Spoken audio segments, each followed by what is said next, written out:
Sea of Thieves is almost certainly coming to the Nintendo Switch 2. And no, this isn't some sort of early April Fool's joke, and there are several indicators this is likely the case, and we may see history repeating ourselves from 2023.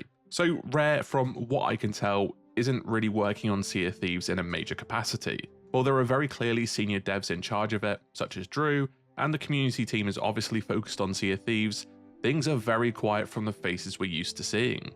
Where are all the deep dives we used to get for seasons, where we'd see passionate devs talking about their work? In fact, the last few videos we did actually have in the vein of this were featuring Lucid Games and Flix Interactive staff. It means, by and large, the main developers of Sea of Thieves aren't Rare.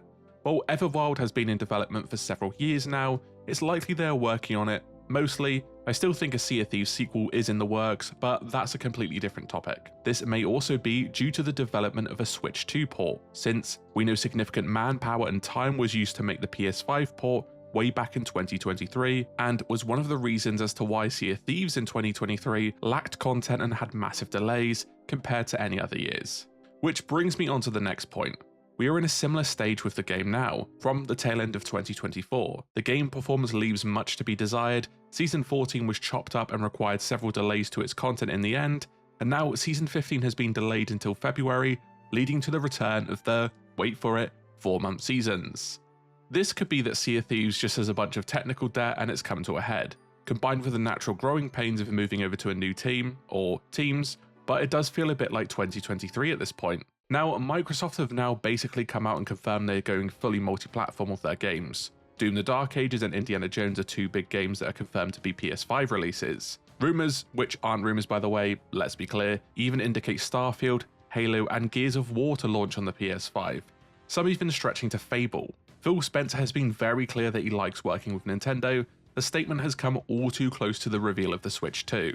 Microsoft are keen to make their money back from software, since it's much more profitable than selling Xboxes at a loss, and the Series X and Series S have bombed incredibly hard. Not to mention that they dropped a fat wad on purchasing Activision Blizzard and will be scrambling to make that money back. In that case, why would they not port one of their best performing live service games, and let's face it, now one of the pillars of Xbox to the Switch 2, with the Switch blasting both the PS4 and Xbox One in terms of sales, with the older console still battering the Xbox Series console sales despite being 3.5 years older and having weaker hardware, and less third-party support. It would be a no-brainer to port Sea of Thieves and potentially sell just as well as it did on PS5, along with that massive customer base for, you guessed it, microtransactions.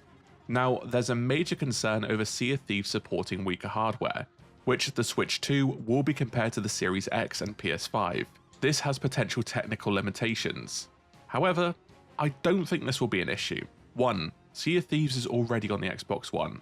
The Switch 2 will be more powerful than the Xbox One and is looking closer to a PS4 Pro, if the alleged hardware leaks are to be believed, and the implementation of DLSS. For those who don't know, DLSS is a resolution upscaling technique which uses machine learning to make an image look sharper while maintaining higher performance. This may suggest that Sea of Thieves will have DLSS support, or this version will be something baked into Switch ports. In short, the game could run really well despite the limitations of the Switch 2 hardware. Secondly, several rumours of big games being ported over to the Switch 2 include Elden Ring, despite it running on a previous generation of consoles. Both the upcoming Assassin's Creed Shadows and 2023's Assassin's Creed Mirage also are included in these rumours. This suggests that, if the Switch 2 can cope with newer and more graphically intense titles than Sea of Thieves, the port is not really out of the question. Finally, the developers have said the Xbox One has no real bearing on the wider content design or the performance of servers and bugs. Mind you, it's likely to create unique bugs to a platform, as we've seen with some PS5 exclusive bugs. But that isn't too far removed from PCs running different specs. Sea of Thieves moving to the Switch 2 would be massive for the game, but I have to stress this enough, it has to be done in a way that the quality of the game does not drop before or afterwards. Gaming Media was keen to point out the PS5's drop in player base, and whilst I have no numbers to back it up, the interest in the game seems to have returned to those pre-PS5 numbers. That's based off of feel alone instead of any metrics, unless you believe the Steam charts, of course. Anyway, here's your Yappuccino that you didn't order. I'd eat my hat if this doesn't come true.